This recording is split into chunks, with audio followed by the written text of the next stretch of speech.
kita bisa melihat saat ini. Pada saat kemudian manusia, mereka tidak diatur dengan aturan Islam, maka yang muncul adalah berbagai kerusakan-kerusakan. Dulu orang tidak mau diatur dengan aturan Islam, kemudian muncul kerusakan, dan inilah yang kita lihat hari-hari ini. Bagaimana dulu orang tidak mau dalam aturan kehidupan, dipisah antara laki-laki dan perempuan. Mereka ingin ikhtilat, campur baur. Namun apa yang terjadi?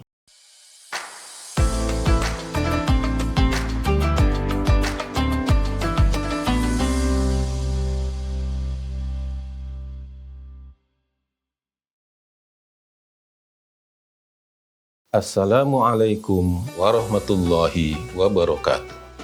Pemirsawan ummah yang dimuliakan oleh Allah Subhanahu wa Ta'ala, saat ini kita menjelang Hari Raya Idul Fitri. Kita tentunya ingin mengetahui apa makna dari Idul Fitri itu sendiri. Secara bahasa, Idul Fitri ini terdiri dari dua kata, yaitu kata Aid dan kata Fitri. Kata Aid ini sendiri, ini adalah mushtaq atau bentukan dari kata al-aud, yaitu dari kata ada ya'udu audan, yang maknanya adalah kembali atau mengulang. Dan memang begitulah maknanya. Sehingga Aid ini dimaknai secara bahasa juga adalah hari raya, di mana hari raya itu senantiasa berulang tiap tahunnya. Dan kemudian kata Aid ini merujuk kepada dua hari, yaitu Hari Raya Idul Fitri dan Hari Raya Idul Adha. Kemudian kata fitri itu sendiri maknanya adalah berbuka, sebagaimana hadis Rasulullah SAW bahwasanya lisa'imi farhatani, bagi orang yang berpuasa dia mendapatkan dua kebahagiaan. Di antaranya adalah farhatun inda fitrihi, yaitu kebahagiaan ketika dia berbuka, inda fitrihi. Sehingga kemudian secara bahasa Idul Fitri maknanya adalah kembali berbuka.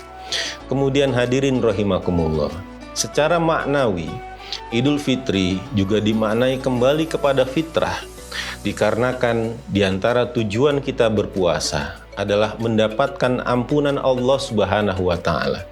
Sebagaimana digambarkan dalam sebuah hadis dari Ibnu Huzaimah, bahwasanya Rasulullah SAW bersabda, "Man somahu wa qomahu imanan wa ihtisaban kharaja min zunubihi kayyaumi waladathu ummuhu."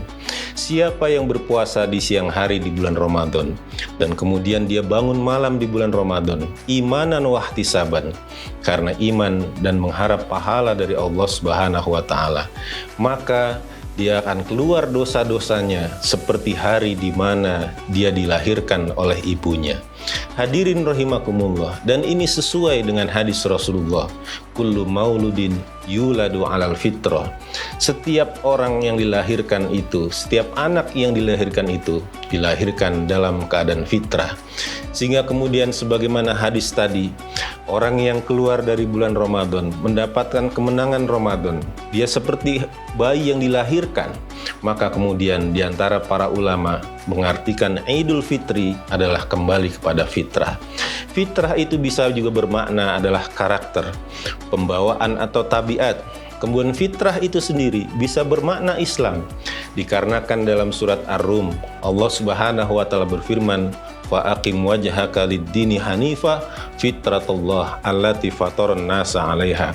Maka hadapkanlah wajahmu kepada agama yang lurus, yaitu fitrah Allah yang Allah menciptakan manusia di atas fitrah itu.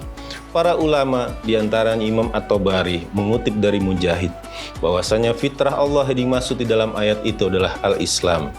Begitu juga Al-Imam As-Suyuti dalam kitab Ad-Durrul Mansur, beliau mengutip dari Ikrimah juga menyatakan bahwasanya fitratullah allati fatarana nasa 'alaiha, maknanya adalah al-Islam. Sehingga kemudian karakter manusia, tabiat manusia adalah dia mau diatur dengan aturan Islam. Hadirin rahimakumullah, kita bisa melihat saat ini, pada saat kemudian manusia mereka tidak diatur dengan aturan Islam, maka yang muncul adalah berbagai kerusakan-kerusakan.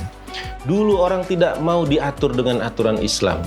Kemudian muncul kerusakan, dan inilah yang kita lihat hari-hari ini. Bagaimana dulu orang tidak mau dalam aturan kehidupan dipisah antara laki-laki dan perempuan. Mereka ingin ikhtilat, campur baur. Namun apa yang terjadi di tempat-tempat transportasi publik, di kereta api, di KRL, kita bisa melihat banyak pelecehan seksual terjadi. Sehingga kemudian apa yang terjadi? Orang-orang menuntut, para wanita menuntut dibuatkan gerbong khusus untuk perempuan. Artinya dulunya mereka tidak mau dipisah-pisah, tapi kemudian ternyata dengan aturan buatan manusia itu menyebabkan kerusakan, banyaknya pelecehan. Kemudian mereka sendiri yang menuntut agar ada pemisahan, ada gerbong khusus untuk perempuan. Sadar atau tidak, itu adalah aturan Islam. Sekarang juga kita bisa melihat banyak di pengadilan-pengadilan mereka yang menjadi korban pembunuhan, keluarga korban menuntut agar pelaku pembunuhan mereka dihukum mati. Para pemirsa, kemudian hukuman mati bagi pelaku pembunuhan ini apa? Tentunya sadar atau tidak, ini adalah aturan Islam. Sehingga kemudian kita juga bisa melihat dalam sistem ekonomi, bagaimana dengan ekonomi yang berbasis ribawi, kemudian terjadi krisis yang berulang-ulang. Sehingga kemudian kita bisa melihat sekarang banyak orang ingin melirik dan kemudian beralih kepada ekonomi syariah, muamalah syariah dan sebagainya. Begitu juga kita bisa melihat bagaimana pendidikan yang sekularistik menghasilkan para pemuda yang rusak dengan narkoba, pergaulan bebas dan sebagainya. Sehingga sekarang banyak orang tua yang mereka berbondong-bondong memasukkan anak-anaknya ke sekolah-sekolah Islam, madrasah dan pesantren. Semua fenomena ini menunjukkan bagaimana manusia saat ini ingin kembali kepada Islam. Sehingga para pemirsa, wan ummah yang dimuliakan oleh Allah Subhanahu wa taala, maka Idul Fitri selain maknanya adalah kembali berbuka, juga maknanya adalah kembali kepada fitrah, kembali pada Islam, kembali kepada syariah. Sehingga momentum Idul Fitri menjadi momentum bagi kita semua untuk mengingatkan bahwasanya manusia akhirnya pada saat mereka tidak mau diatur dengan Islam, mereka kemudian merasakan rusaknya aturan-aturan manusia itu, membuat mereka akhirnya kembali kepada Islam. Maka marilah di momentum Idul Fitri ini kita terus berjuang untuk memperjuangkan tegaknya syariat Islam secara kafah. Mudah-mudahan dengan begitu kita semua mendapatkan rahmat dan barokah dari Allah Subhanahu wa taala, sehingga terwujud Islam yang rahmatan lil alamin. Terima kasih. Assalamualaikum warahmatullahi wabarakatuh.